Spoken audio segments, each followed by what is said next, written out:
कैसे हैं आप लोग। फिर से मैं आप लोगों के लिए हाजिर हूँ। और जैसा कि मैं आप लोग को बीएससीबी इतिहास पढ़ा रहा हूँ, और आज मैं आपसे डिस्कस करूँगा चैप्टर 1 का, यूरोप में राष्ट्रवाद का उदय का पार्ट 2। पार्ट 1 मैंने पढ़ा चुका हूँ। और आज हम लोग जानेंगे, क्या हम लोग पढ़ेंगे बच्चा लोग, तो इतिहास का चैप्टर 1 का, यूरोप में राष्ट्रवाद का उदय का भाग 2। तो उम्मीद है कि आप लोगों को टॉपिक समझ में आएगा। ठीक है, आप लोग गौर से देखिएगा। कोई भी प्रॉब्लम हो, कोई भी समस्या हो, तो आप हम लोगों से कांटेक्ट कर सकते हैं। तो चलिए शुरू करते हैं यूरोप में राष्ट्रवाद का उदय का भाग 2। तो देखिए बच्चा लोग, आप लोग को हम बता दें, ठीक है, कि यूरोप में राष्ट्रवाद का निर्माण कैसे हुआ था। ठीक है, निर्माण किस प्रकार हुआ था वो हम लोग जानेंगे। ठीक है, तो देखिए, अगर आप देखते हैं, ठीक है, अगर आप मध्य 18वीं शताब्दी के यूरोप के नक्शे को देखें, ठीक है, तो देखेंगे तो उसमें आपको क्या दिखाई देगा। जैसा राष्ट्र राज्य अब हम लोग देखते हैं ना वर्तमान में, अगर आज का नक्शा देखेंगे तो वैसा कोई देश आपको उस समय नहीं दिखाई देगा। अगर आप इंटरनेट सर्च करें और वहाँ पर जाके देखें कि 18वीं शताब्दी के यूरोप का नक्शा, तो उसमें वैसा राष्ट्र राज्य नहीं दिखेगा जैसा आज है। जैसे कि हम लोग क्या देख रहे हैं, जर्मनी, इटली, स्विट्ज़रलैंड, ये अब जो राष्ट्र है उसको हम लोग जानते हैं। लेकिन उस समय ऐसा नहीं था। ठीक है, उस समय क्या था, तो ये राजशाही, डच और कैंटोन में बटे हुए थे। ठीक है, अब देखिए, ये अलग अलग क्षेत्र में बटे हुए थे और जिनके शासक स्वायत्त होते थे, यानी खुद शासन करते थे और वो उस क्षेत्र के मालिक हुआ करते थे। ठीक है, शासक कैसे होते थे, तो स्वायत्त होते थे।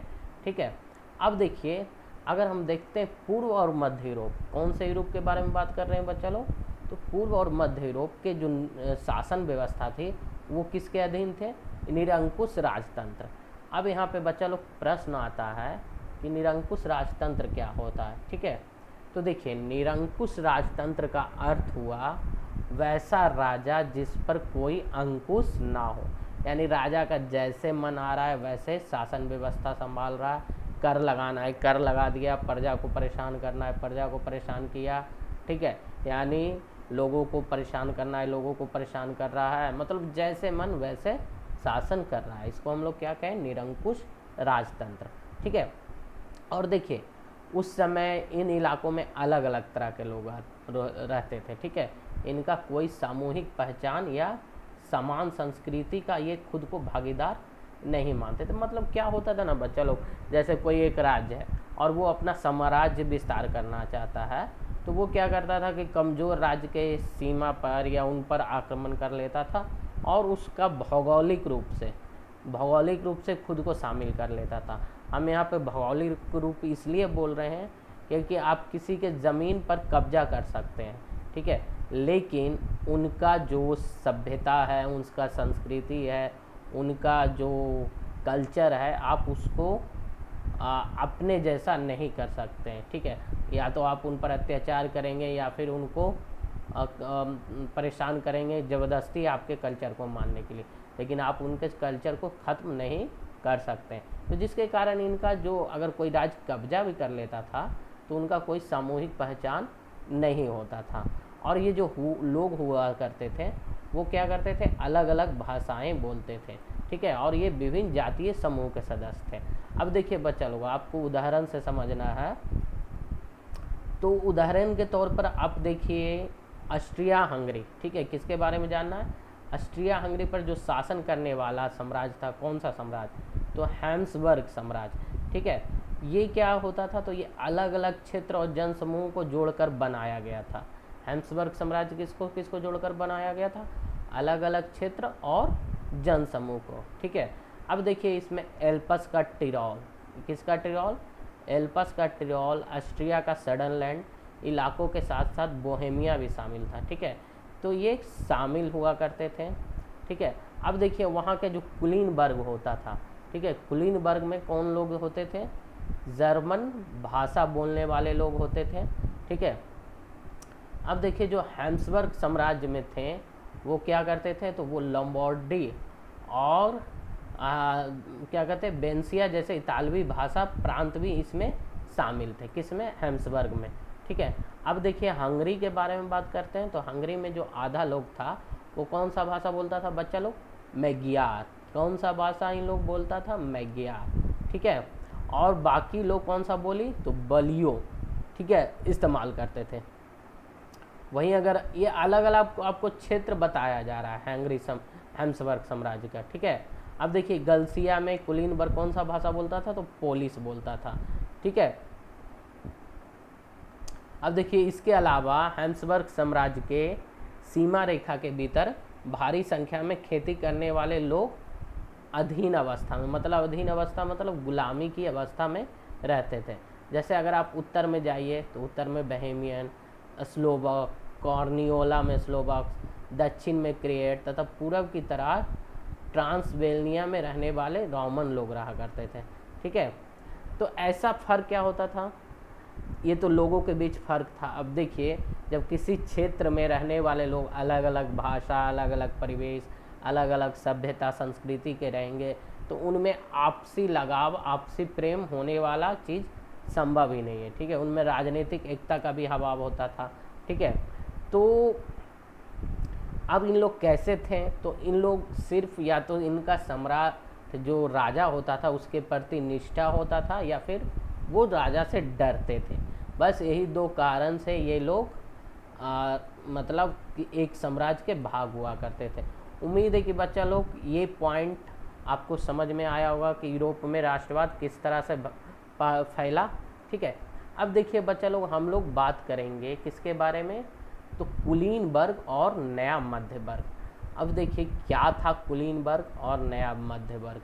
ठीक है, तो देखिए जो सामाजिक और राजनीतिक रूप से अगर हम बात करते हैं तो यूरोप में मुख्य रूप से जो ज़मीन का मालिक हुआ करता था वो कौन होता था, कुलीनबर्ग। अब देखिए अगर आप क्लास 9 में पढ़े होंगे तो आपको फ्रांस की क्रांति पढ़े होंगे तो उसमें आपको बताया गया था कि 3 स्टेट हुआ करता था।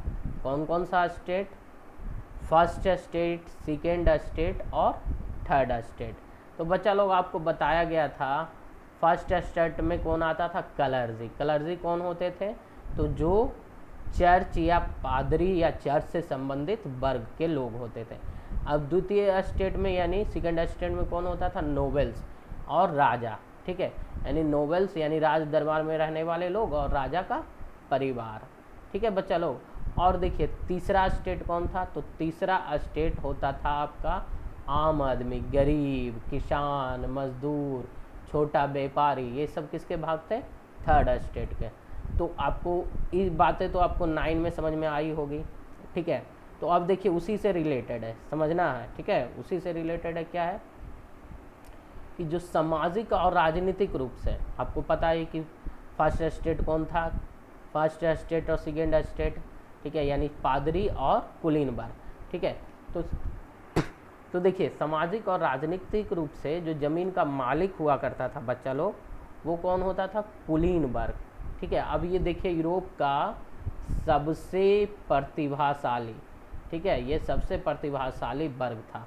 ठीक है, अब देखिए ये जो वर्ग के सदस्य होते थे वो एक साझा जीवन शैली से बंधे हुए थे।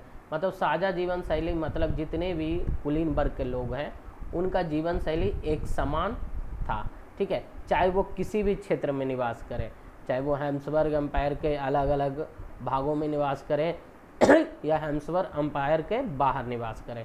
ठीक है, अब देखिए ये क्या होते थे, तो ये जो ग्रामीण इलाका होता था ना बच्चा लोग, तो उसमें जो जायदाद अधिकतर होता था उसके ये मालिक होते थे।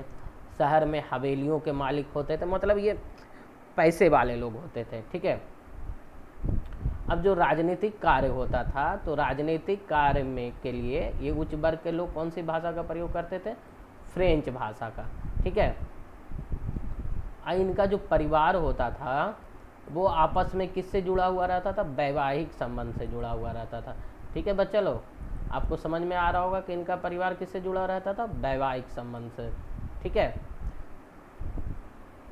तो देखिए कुलीन वर्ग उस समय के यूरोप में सबसे शक्तिशाली वर्ग होता था, क्योंकि राजनैतिक व्यवस्था हो या सामाजिक व्यवस्था इसमें इनको सबसे अधिक महत्व था, ये सबसे ऊपर हुआ करते थे।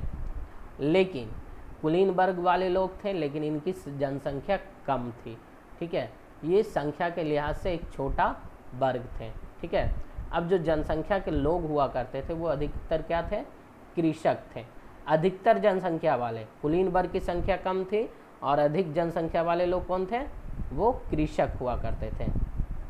अब ये कृषक कौन होते थे, तो यहाँ पे जो ज़्यादातर ज़मीन होते थे उन पर ये किराएदार या काश्तकार खेती करते थे, ठीक है। और जबकि पूर्व और मध्य का भाग में, यानी पूर्व और मध्य के यूरोप में जो भूमि होती थी वो जागीरों में बटी हुई थी विशाल जागीरों में, जिस पर कौन खेती करते थे, भूदास, ठीक है। भूदास मतलब जो भूमि पर क्या करता था, बड़ा बड़ा जो कुलीन वर्ग का लोग है वो गुलाम बनाकर उनको ज़मीन में काम करवाता था, खेती करवाता था, बदले में उसको या तो कुछ पैसा देता था या फिर उनको रहने खाने का व्यवस्था करता था, ठीक है। ऐसे लोग को क्या कहते थे, भूदास, ठीक है। अब देखिए जो पश्चिमी और मध्य यूरोप में, जो मध्य यूरोप के हिस्से में जो औद्योगिक उत्पादन हुआ और व्यापार में वृद्धि से क्या हुआ, इस शहरों का विकास हुआ। कैसे, तो औद्योगिक उत्पादन और व्यापार के वृद्धि से शहरों का विकास हुआ और एक नए वर्ग का उदय हुआ, जिसको हम लोग व्यापारिक वर्ग या वाणिज्यिक वर्ग, कौन से वर्ग के रूप में जाने बच्चा लोग, व्यापारिक वर्ग और वाणिज्यिक वर्ग। तो उम्मीद है कि आप लोगों को यहाँ तक समझ में आ रहा होगा, ठीक है।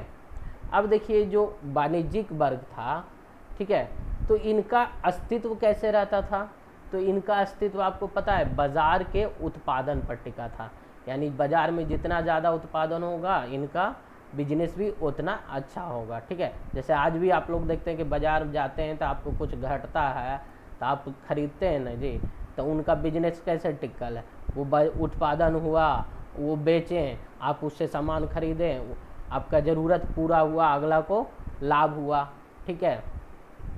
तो ये उत्पादन पर टिका हुआ था, ठीक है। अब देखिए, अब इंग्लैंड में औद्योगिकीकरण के बारे में बात करें, ठीक है, तो देखिए इंग्लैंड में जो औद्योगिकीकरण हुआ था वो 18वीं सदी के दूसरे भाग से, कब से हुआ था, 18वीं सदी के दूसरे भाग से आरंभ हुआ था। आपको पता है कि इंग्लैंड में सबसे पहले औद्योगिकीकरण हुआ था, ठीक है।